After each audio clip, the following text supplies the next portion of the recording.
All right, and welcome to Microsoft Re-Inspire, presented by CDI. And I am Dustin Lloyd, I'm one of your hosts today, and the other host is Dillon White. Dillon, you want to introduce yourself a little bit since this was your brainchild? Yeah, my name is Dillon White. I am a senior solutions architect here at CDI, part of our Microsoft team. And obviously, with everything that happened last week at Microsoft Inspire, we thought it'd be a good idea to bring you guys some news as CDI sees it. So, you got the two of us today to give you some feedback we saw and some different ideas. So, Dustin, take it away. Yeah, so to start off with, we are both we are a Microsoft partner. So a little bit about CDI. Basically, we are a integrator that has a wide portfolio that specializes in hybrid cloud infrastructure, security, modern applications, intelligent operations, digital workflow, digital workspace. Yeah, I'm running through that really quick, but as you can see, we do have a strategic partnership with Microsoft and a lot of other big name vendors within the IT ecosphere. We have over 200 partnerships, and that number continues to grow every day. The number of partners we have is astounding. And then we always have an engagement methodology where we help customers design, deploy, and operate anything in their tech stack. We are part of a larger portfolio company and a private equity firm of OEP. But our goal is always better together. So while we're talking about Microsoft today, we absolutely can talk about how it integrates with ServiceNow and Salesforce and Cisco, and how all of those things come together. How you can back them up with Rubrik. So plenty of discussion points around not just Microsoft, but the entire IT stack there. So a little bit more about myself. I am Dustin Lloyd. I am the manager of Microsoft Productivity Architects here at CDI. I've been in the industry consulting for over 10 years. My job is to make sure that the solutions we propose to customers meet what they need. I get a unique insight into that as I started as a help desk, a help desk admin, working my way up to field engineer, did some project management, and then finally took a focus on Microsoft technologies and what they could do for our customers, which was a good choice for me as we hit the pandemic and everybody went remote, and we started to use Teams and a whole lot of that collab space more. And then Dillon, I'll let you take it away on yours.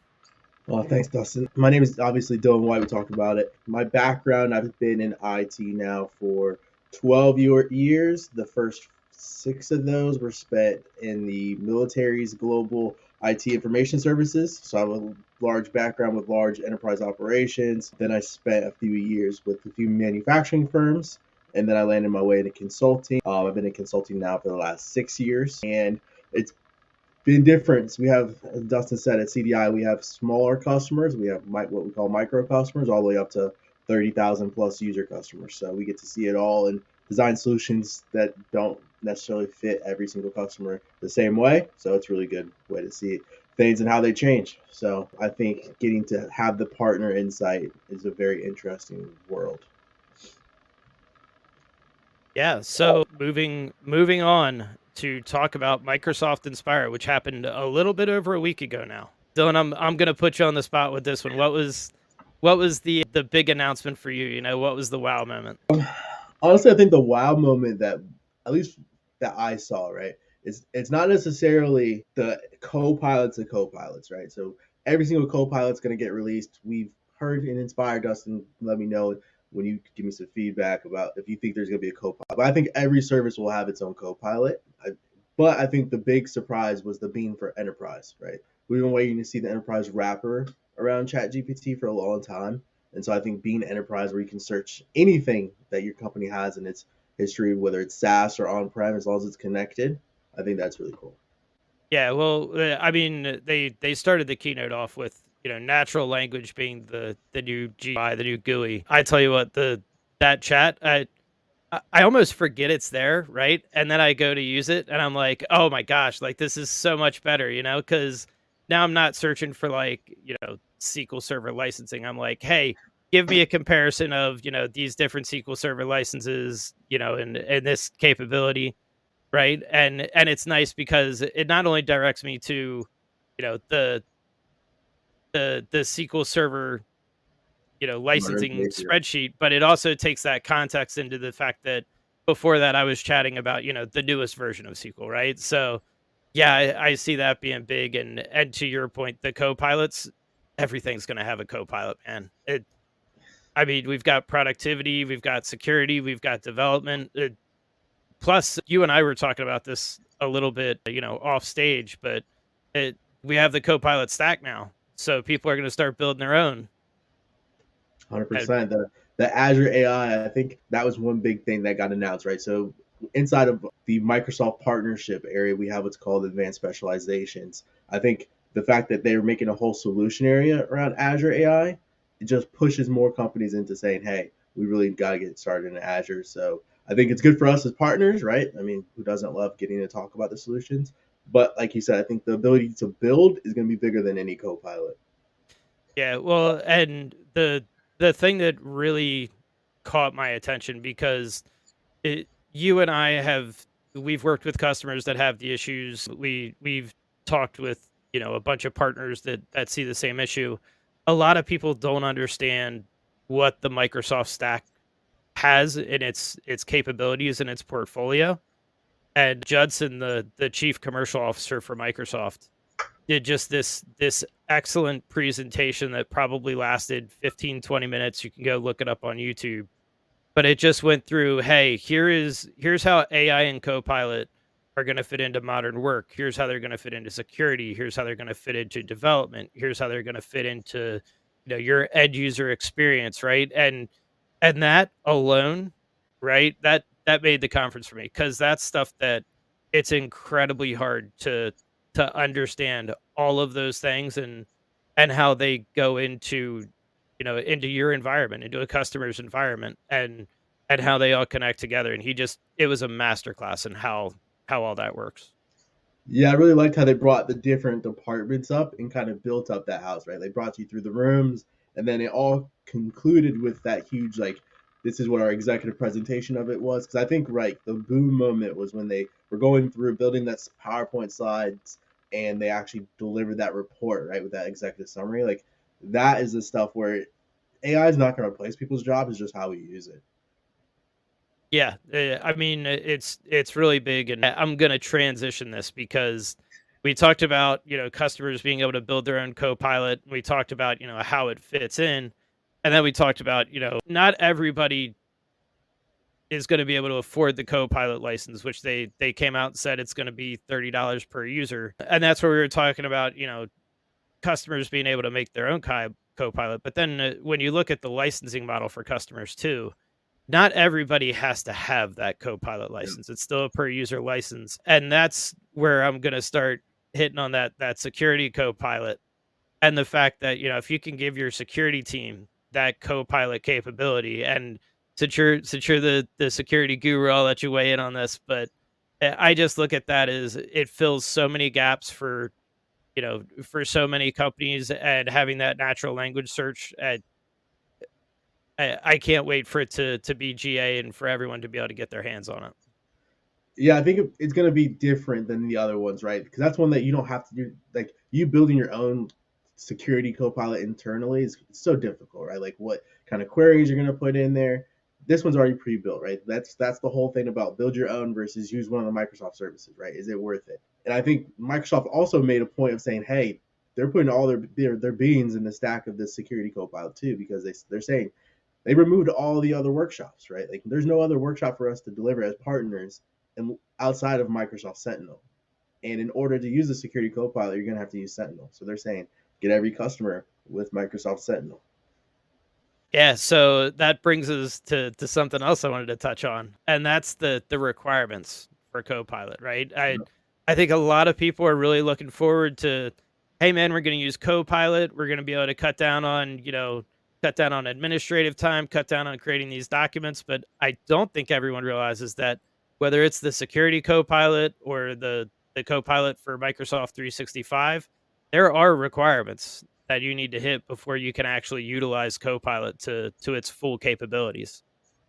100%. And I don't think people realize the data you have to have available. I think that's a commodity. And I think you're going to start seeing other partners, right? I don't think CDI is going to get in the game, but there's going to be commodity services out there that say, hey, here's a template for Power BI, right? Here's a template if you want to bring in SaaS services like Salesforce. Like, I think there's going to be commodity partners out there that do those kind of services.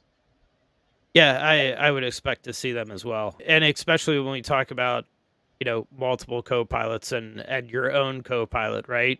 How do you start putting them together, right? People are gonna get tired of me saying co-pilot on this LinkedIn Live, but I mean, that was one of the big announcements that came from Microsoft is just they're definitely all in on AI and Copilot, right? And when this stuff starts going available, like, yes, there's a cost to it, but it's going to change the way people work, especially when we get into the specific solution areas. We already talked about security, the sales Copilot, and 100%. the ability to catch up on meetings and pull your op information and see what you had proposed to the customer before, see how the customer took it, right?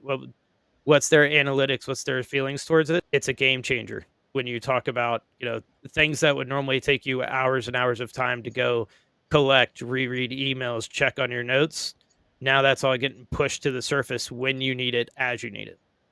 Yeah, I think one of the rooms of the house that they went through as they did the co-pilots, right? The sales co-pilot, what made it so interesting is because we've been working a lot within CDI with our business development reps, right? We've been working a lot to train them up on what we see of our Microsoft vision. But I think the sales co-pilot for business development reps of prospecting, like typically takes you hours and hours of your day, whereas now you can just, hey, I want to take all 30 of these things we have in Salesforce and just throw out to our prospects. Give me prospects that score 75% or above, right? Like you don't have to have that kind of feedback.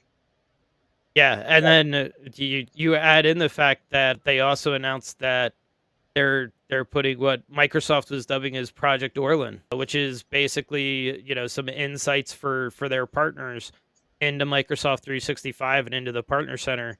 That's going to give a lot of partners, including CDI, the ability to come and talk with their customers and go, "Hey, you have this license. We see you're using X, Y, and Z, but you're not using this other feature, and it's a major feature that could have a major impact." Or maybe that's impacting your ability to use Copilot, right? So, I'm just gonna keep coming back to Copilot the whole I know time. you are. Yeah. But I think it's a great example though, because how many times do we see it where customers are entitled to a license and they've only adopted maybe 10 of the 32 services, right? They only have Exchange turned on.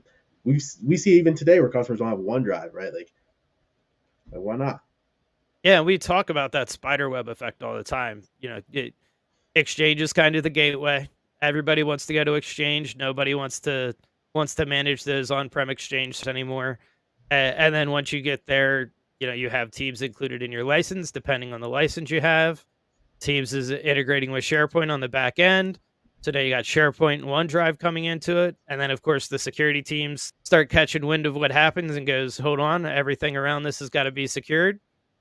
And then we start pushing into the defender timeframes and stuff like that. I mean, a lot of partners now should easily be able to step up and go, hey, this is the normal track we see. We see you're already using, Exchange and Teams. Do we want to go ahead and push towards SharePoint and OneDrive? Or do we just want to get analytics on, how many emails are coming in and things like that, with Power BI and the Power Platform? So a whole lot there, right? That I think we're going to start seeing from a sales and partner side. Yeah, and I think we didn't mention even on like the wellness side, right? Because I don't think a lot of people have picked up on Viva. I know you're very amped on Viva. You love everything Viva. You love for customers just to at least try it. And something you showed me the other day, which was the whole work insights and your lunch focus period, et cetera, right? Like I think a lot of customers don't realize they can get those insights scheduled directly in Viva. So it'd be interesting to see how you tie Viva to Power BI, et cetera, and start doing active reports. Yeah, and like I'll give credit where credit's due with Microsoft, right? There's since everyone's gotten more geographically spaced out, the work from home, the hybrid work, right?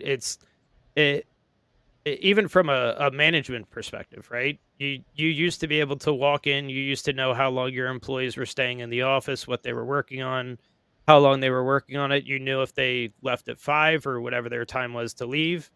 And now just you can't do that anymore. You unless you're going and knocking on your employees' houses and knocking on their doors and going, "Hey, just want to make sure you're not working today," which probably has some HR implications to it. Yeah. But Viva is a great way to to kind of allow employees to police that on their own. And there are modules to let managers kind of get an understanding on what their employees are doing. But yeah, that's becoming its own platform. I expect we'll see some bigger pushes towards that, but I didn't see a ton at Inspire on that. But I know they're still building it out, right? And Viva Sales technically is part of that Viva Copilot suite and getting in there. So I think Viva is going to get impacted, off to the side by all of these Copilot and AI innovations.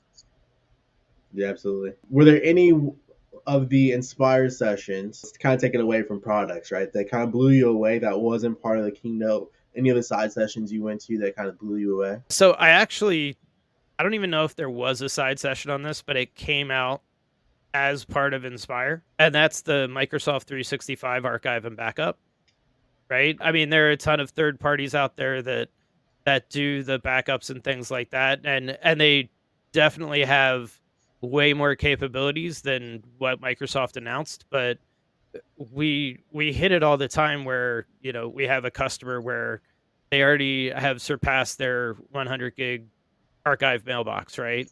Yep. And I think I ran into a customer, it must have been a couple months ago, where a user saved a PST to OneDrive. And that PST was, it was killing the OneDrive space Yeah. because of all the versioning. It would have been great to go, hey, just archive that file, right? The PST is saved and exchanged online. Go ahead and archive it out, get your space back, right? And we see it with team sprawl and things like that too, right? Hey, archive the team. If you need to pull it back, you can pull it back. So good move from Microsoft. I still think the third parties like Rubrik and Commvault, have better Leg up. capabilities there. Yeah, and Veeam and all of those other partners that we have. Insert partner here. Yeah, The backup game is huge. yeah, and what it does is it gives customers that aren't ready to do that third party backup with full capabilities yet. It gives them somewhere to put that data, especially when we're talking about migrations and things like that, which I think is going to be a big deal, moving forward as we get more data up into the cloud, as those Copilot requirements, come up and we've got to get the data up there. I think that archive and backup capability is going to be pretty big, even if it's just a stopgap until you get the third parties in there. Couldn't agree more. What else did you see that blew you away? So the surprising thing to me, and it was mentioned in the keynote, but a ton of things were mentioned in the keynote, was the push behind Azure Migrate. So, I mean, Azure's been around for a while, right?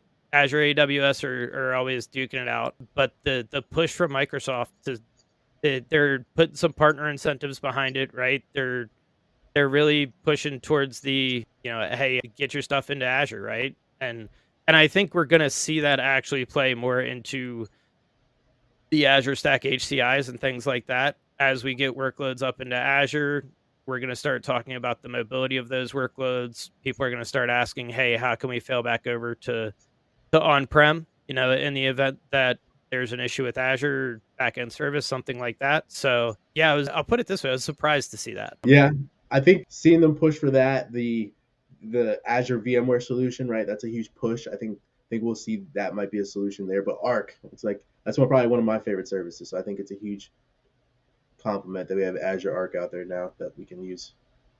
Yeah, Azure Arc, I'm excited to see that develop even more. I've been a fan of that for a long time. And for anyone, watching that doesn't know what Azure Arc is, basically it's an extension to manage your infrastructure on-prem or multi-cloud. It's just basically an agent that goes on the server, or Windows servers. I think you can just run a script now that points back to Azure Arc, but ton of capabilities there, especially when we talk about, security and compliance and making sure your environment's up to snuff when it comes to, CMMC and NIST and all those other requirements.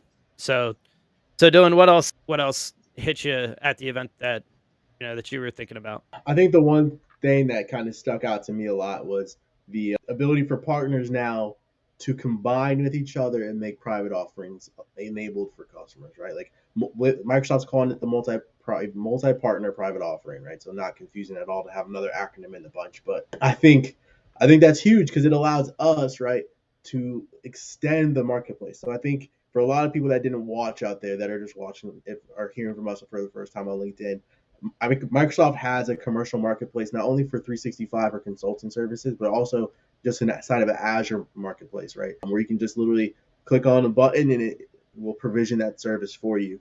And now it allows us as partners to go say, hey, we want to have a Zscaler private offering or a Veeam private offering or even a Nerdio, right? We do a lot of Nerdio Azure Virtual Desktop deals. I think that is a really cool way to consume services, but ensure, right?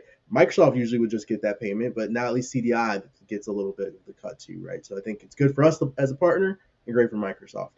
Yeah, well, I mean, those offerings in general are gonna be big, right? Because right now, one of the I'll call it the industry issues, right? Are Mm-hmm. okay, I'm gonna go buy a product from the vendor, and then I have to do another scope of work or something like that to get it installed and get it implemented. Now with those private offers, right? We can work together with the partners. We can get all of that bundled up into one area, and then you can buy it straight from the marketplace, and you can actually use your Azure consumption spend on it. So basically, if you've already budgeted for Azure for that year, you've got it in your Azure spend. You really don't have to go back to the well and ask for, additional funding to get this project implemented or to turn the service on, right? So yeah, I would definitely say that's a huge win, not only for integrators and partners and what Microsoft dubs ISVs, but also for the customer. Just it's gonna make things a whole lot simpler. Now, the question is with this push to the marketplace, right? Are people really gonna use it and get into it? I expect because of the push that we see there, the marketplace is gonna start picking up both the Azure marketplace and the app source marketplace. Just depending on what those offerings are, it's gonna make it way easier for Microsoft and partners to start pushing towards, hey, if it's not in the Azure marketplace, go check an app source. It's over there. 100%. I also think it gives us a chance, right, as a partner. We only got a few minutes left, but to say, hey, these are kind of our better together stories, right? AppSource, and just to give people clarification, AppSource is the Microsoft 365 platform. That's where we host those offerings, and then Azure Commercial Marketplace hosts its own. But for AppSource, right, like, and just both marketplaces combined, the better together stories, we can go out with other partners and say, hey, right, like Arctic Wolf, let's make a private offering, whoever we can, really, right? This is an easier way for our consumers, and I bring it right back to that BDR story, right? Like it's an easy way for our BDRs just to say, hey, go look at our app stores, go look at our commercial marketplace. Do any of those just resonate with you, right? These are those 5 ones of the month that we're doing some campaign for, right? I think it gives a really good way to bring that forward for and make everybody's job just a little bit easier.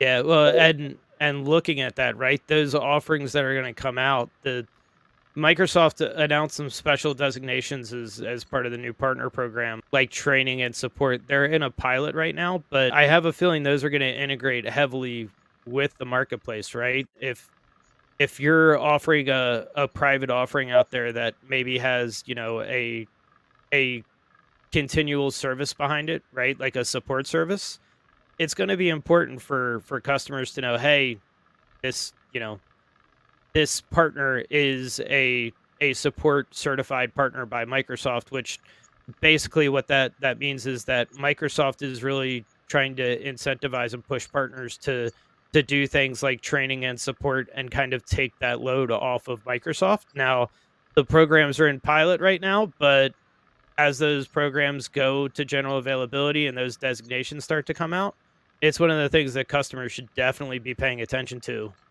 as they are selecting a partner to do things with.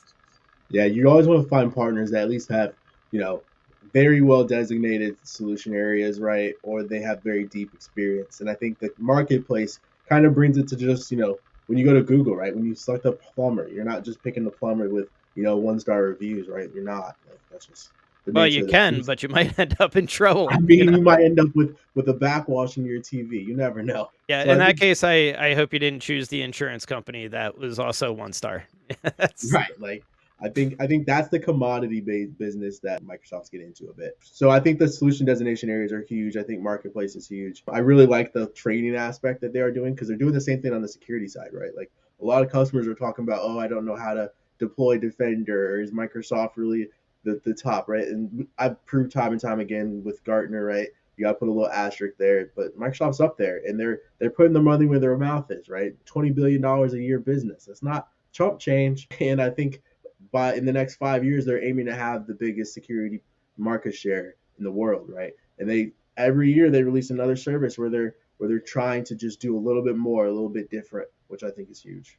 Yeah, well, like you were saying, the asterisks by the Gartner reports, right? I actually recently went and looked at some of those reports because I like to see where things are, than where they end up going. After things start getting released. And I'll tell you what, it's not just the Gartner reports anymore, right? It used to be Gartner and Forrester were kind of the Yep. only things that were really picked up, which of course there are ways where Microsoft or another vendor could go and pull them and ask them to do a report, and they're supposed to be open about their findings and results, but typically you're not going to post them if they didn't come back right. But now I think there's like 6 or 7 different industry recognized reviewers and standardized vendors, right, that check into that stuff, and they're all over the Microsoft products right now, and how they integrate into things and their capabilities. So yeah, I fully expect that if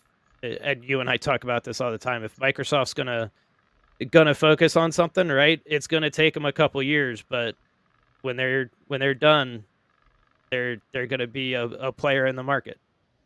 Yeah, they get big. And I know we only got a minute left, but I think what we really did learn through Inspire is the fact that they're pushing the partners more and more to provide robust capabilities across the Microsoft plane to get AI as far as it can go and make AI the voice. Yeah, I mean, I took the kind of the same thing away from it. It was, hey, we AI, there's a major investment there. There's a major push there. Get things ready to go so that you can use it, so that you don't fall behind the mark, right? They were talking about it's the most adopted thing ever in I think like a 3-year period. And you think about how quick like TV and cell phones caught on, and they're saying AI is catching on faster. So yeah, I think it's just a play of, hey, get ready, start getting your ducks in a row so that you can take advantage of the capabilities that come out when they come out. 100%. So I know we're out of time for today, but Dustin, where do customers go if they want to find this? Yeah, so you can go to cdillc.com if you want to hear more, and there's a little bot that pops up on the right-hand side. You can put your inquiry into that bot, and someone from CDI will reach out to you. If you've already got a CDI rep, just reach out to your rep and say, you want to learn more and you want to talk about it. And myself, Dillon, or one of the other guys from the Microsoft team, or if it's how ServiceNow is going to integrate here, or how the AI is going to integrate into another platform, things like that. We'll get you on with the right people. We'll have a conversation around it. We'll start planning for it. Sweet. Yep. So thanks everyone for joining today, and we'll see you on the next one.